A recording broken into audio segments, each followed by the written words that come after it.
कभी तुम्हें ऐसा फ़ील हुआ है कि ये मोमेंट पहले भी जी चुके हो तुम? एक जगह जहाँ तुम पहली बार जा रहे हो और सब कुछ जाना-पहचाना लगता है। एक बात जो अभी होने वाली है पर तुम्हारे दिमाग में पहले से ही चल रहा है। साइंस इसे कहता है डेजा वू, लेकिन कई लोग कहते हैं ये एक ग्लिच इन रियलिटी है। डेजा वू एक फ्रेंच वर्ड है जिसका मतलब होता है ऑलरेडी सीन। ये तब होता है जब तुम्हें लगता है कि ये मोमेंट पहले भी तुम जी चुके हो, जबकि वो पहली बार हो रहा होता है। साइंस कहता है कि ये ब्रेन का एक मेमोरी एरर होता है, जब तुम्हारा ब्रेन प्रेजेंट को गलती से पास्ट मेमोरी में स्टोर कर लेता है। लेकिन क्या हो अगर ये गलती नहीं है? क्या पता तुम्हें सच में ये मोमेंट किसी और टाइमलाइन में जिया हो। 2013 में लंदन की एक लड़की एलिना पेरिस घूमने गई। एक छोटे से कैफे में घुसती है, वही रुक जाती है। सब कुछ exactly same, wall, smell, bell का साउंड। उसने सिर्फ एक ही लाइन बोला, I live been here before. बाद में उसके बचपन के ड्राइंग्स में मिला एग्जैक्टली सेम कैफे जो उसने कई साल पहले ड्रॉ की थी, जबकि वो कभी यूरोप गई भी नहीं थी। साइंटिस्ट कहते हैं कि ये टेम्पोरल लोब का ग्लिच है, ब्रेन का शॉर्ट सर्किट जो प्रेजेंट और पास्ट को मिक्स कर देता है।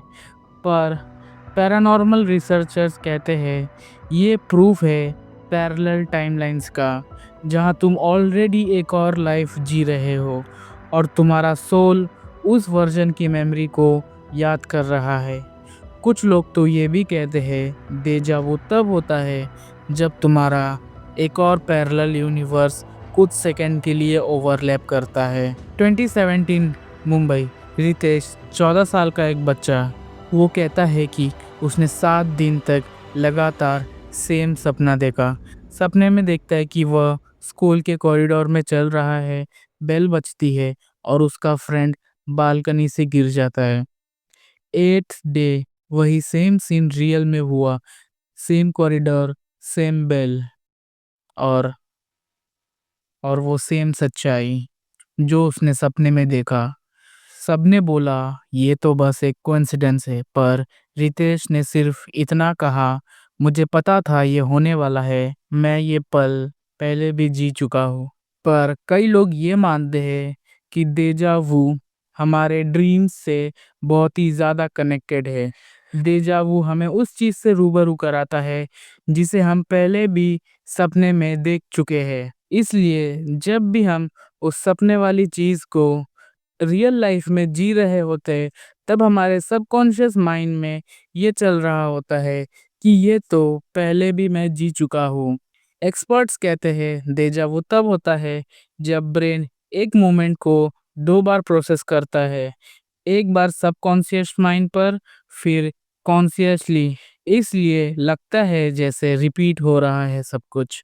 लेकिन पुराने कल्चर्स कहती थी ये तुम्हारा सोल होता है जो कुछ याद दिला रहा है। टाइम स्ट्रेट लाइन नहीं है, वो लूप में चलता है जब तक कुछ बदलता नहीं। पर क्या हो अगर डेजा वो सिर्फ एक फीलिंग नहीं, एक वार्निंग हो, तुम्हारा पास्ट सेल्फ की वार्निंग, जो कह रहा हो इस बार गलती मत दोहराना। क्योंकि जब भी तुम इग्नोर करते हो, तुम उस लूप में और अंदर तक चले जाते हो।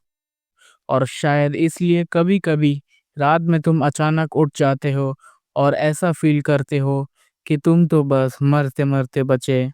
नेक्स्ट टाइम जब भी तुम्हें डेजा वू फील हो, इग्नोर मत करना, क्या पता वो तुम्हारा ब्रेन नहीं, तुम्हारा सोल बोल रहा हो। Welcome to into the darkness, stay in the darkness if you are Dyer.